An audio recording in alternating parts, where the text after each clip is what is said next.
Well, hello, everybody. This is yet another edition of Money Matters with Mike Hill, single, no Casey today, just me. Yes, Casey's still here, but we've been doing these podcasts on days where he's had to pick up the kids, etc. So it's been me kind of flying solo the last couple.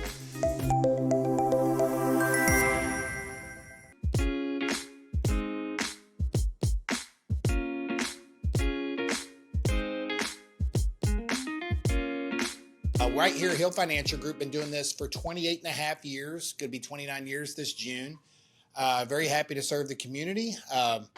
We have had clients here for over 20 years, but again, it's been a blessing. I'm now working with some of my clients' kids after working with their parents for 25 years. So today, I'm going to do my best, but it's some things that navigating the retirement asset landscape. I know, what a blast. Let's do this. By the way, if this is your first time watching, please share, like, follow. We are really trying to boost our presence on YouTube and Facebook and all the things, all the social medias. And we've grown. I mean, we have grown pretty good exponentially just since we started this at the beginning of January, February of this year. So we're pleased as punch to do this. We're happy to bring this to the community. We're happy to give you yet another source, something that's local, somebody, maybe a face that you recognize, giving you information as opposed to just reading something on Google or ChatGPT. So here's something that a lot of people don't realize is that the size of the retirement market right now, there's over 44 trillion with a T in qualified or IRA assets. IRAs exceeding 16 trillion, approaching 17 trillion just in the next year or two by growth. What I mean by that is most IRAs are growing at a rate of 1 trillion a year just by contributions every single year. Over 12,000 Americans a day are turning 65. The baby boomers are hitting retirement age. Baby boomers are hitting that great Medicare age. So there is a huge need for retirement income planning. Well, Mike, I have $1 million. What do I need a financial planner for? Well, let's get into that. When should you take Social Security? Do you know that Social Security right now, without COLA even, your average check goes up by 8% a year every year that you wait? Then also, well, I don't need to wait. I need Social Security. What happens if you die? Whatever you choose to take is the widow benefit for your wife. Are one of you going to probably live 20 years? It might be a better idea to take Social Security. Well, why, at a later date. Well, why is that such a big deal? Because your Social Security is also taxed based on how much you take out in IRA distributions. If you take out $40,000, $50,000 a year from your IRA to live on, now your Social Security is going to be taxed. So there's ways that we could do this as opposed to just, I have this much money, I know what I'm doing, let me take the money out. That's where I have built my entire practice on navigating ways to pay you income the most tax efficient way possible, no matter if you have a $500,000 401k or $5 million. There's ways to navigate it that you absolutely have to be abreast of, and it's coming. If you're 40 years old and your parents are in their 60s, hopefully they have a retirement income plan so they can reduce the tax exposure. Common mistakes. Typically, a net worth, let's say a couple has $100,000 or more in assets. IRAs and 401k plans. This is something that I'm meeting right now. You have RMDs. What that means is a required minimum distribution. The IRS now says at 73, you have to take money out every year out of your IRA. If you don't, it's a 25% penalty. It used to be 50. But if you're still working, and I've had a couple of clients that, yes, are still working at 73 just because they don't want to retire. They're working part-time. I would suggest not rolling over that 401k into IRA. Yes, you heard that correctly.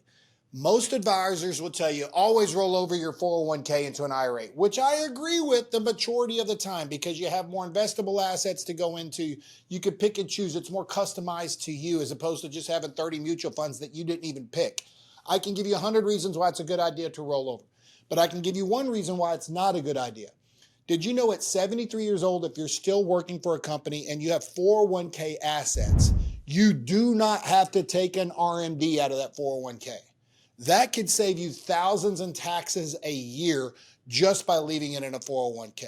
So again, investment-wise, I'm not getting into, but tax reasons That is one reason that I would tell you to stay in a 401k. That is something that I've seen where people are working still at 72, 73, 74, and they rolled it over because an advisor told them to, and they just shot themselves in the foot because now they're having to take R&Ds on money that they don't need. Catch-up contributions. Between the ages of 60 and 63, I don't know why it's just those 4 years, you're able to catch up to $11,250 in your IRA right now if you're between 60 and 63 and still working. I don't know what happens, why you wouldn't do it at 59, but you're getting to actually put in up to $4,000, close to $4,000 more than you used to into IRAs. The 60-day window for rollovers right now is, I had a client one time that was rolling over, liquidated their account, put their money in their checking account, still deposited it with, this is how I got the account. Their advisor said it was okay, still deposited it in an IRA with the other firm. But by putting in the checking account, the IRS came in and said, well, we know you put that $300,000 in here and you wrote a check for $300,000 over here, but we don't know what money was taxable and what money wasn't. So when you paid your rent, you pay your car payment, was that IRA money from your 401k or was that regular money? We're going to sit here and tell you that that money was IRA money that you used to pay and that's what happened to them. So direct custodian rollovers is absolutely the way to go, in my opinion. Market volatility. I get this all the time. Did you know that we just talked about it on our last podcast, market volatility. So if you're doing an IRA contribution and you're doing it monthly, that's fine. But sometimes you could have your average sell-off is 20 to 35% in a huge bear market, and it lasts 16 to 17 months. That grows exponentially. I get people all the time, well, I want to take 3 years out to live on. Forget the taxes. If there's a market sell-off and you do that, it's much better to take out at 4 or 5% per year because it has the same effect as when you're putting it in systematically. It helps you tax-wise. Required minimum distributions. We already kind of went over that. But right now, IRAs, if you have a Roth IRA, you do not have to take out required minimum distribution. So I want to talk about this. Michael, I don't want to convert to Roth IRA. I'm going to have a smaller tax bracket when I'm over 70 years old than I do now. You're correct. But you know what you're going to have at 65 that you don't have now? You're going to hopefully, or 67, 68, you're going to have Social Security.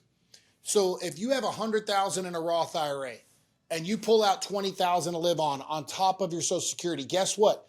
Your Social Security will not be taxed. If you took $25,000 out of an IRA to live on, that's taxable money where half of your Social Security counts towards that number. Now your Social Security is going to be taxed. Took the same amount of money out, but out of a Roth IRA, goes against taxation of Social Security. Cannot stress that enough. And here's another thing to think about that you probably haven't if you're not 65, but most of you that are 65 watching this are familiar with what IRMA is. No, it's not a girl from high school that you dated one time. IRMA is what they use for the calculation of how much you have to pay in Medicare premiums based on your taxable income. So if you have certain IRMA limits or you have limits that are over 130,000, you'll pay more for Medicare than your buddy down the street. Roth IRA distributions also do not count against that calculation for IRMA. So I have clients all the time that are retired, where one of our strategies is still to convert from an IRA to a Roth IRA, not because of the tax bracket they're in now, because we're trying to avoid Social Security taxation and we're trying to avoid IRMA increases in premiums. Also, when you die, Roth IRAs go as a spousal rollover to your wife tax-free. So the consequences, even at 12% tax burden when you convert an IRA, in my opinion, outweigh the negatives for more than just, hey, I'm going to pay less taxes in the future.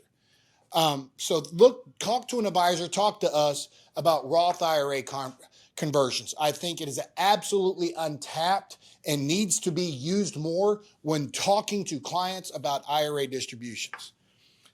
You have company stock. I've seen this. Company stock has a capital gain. You roll over the entire 401k and you have what they call net unrealized appreciation in that company stock. Let's say you work for Amazon, you work for Google, it's in your 401k. Did you know when you roll it over, The entire plan must be liquidated by the year end to qualify for it to be capital gains as opposed to income. What I mean by that is I've had a lot of clients, what we'll do is we'll roll the stock out of the plan into a taxable account because you have to sell it by the end of the year for it to count as capital gains, not ordinary income, and then roll the rest of the 401k into an IRA.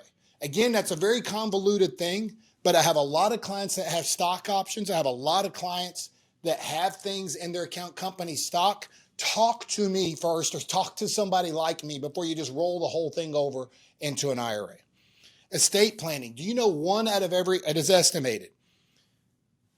it is estimated that 1 out of every 3 IRAs don't have a beneficiary listed, even though they're married. We've had this situation, this was 15 years ago, because I had helped a client get out of trouble with this. This is why every single meeting, I go over beneficiaries. And I get clients, Mike, we've done this 5 years. You know who my beneficiaries are. Yeah, but let's make sure the name spelled everything.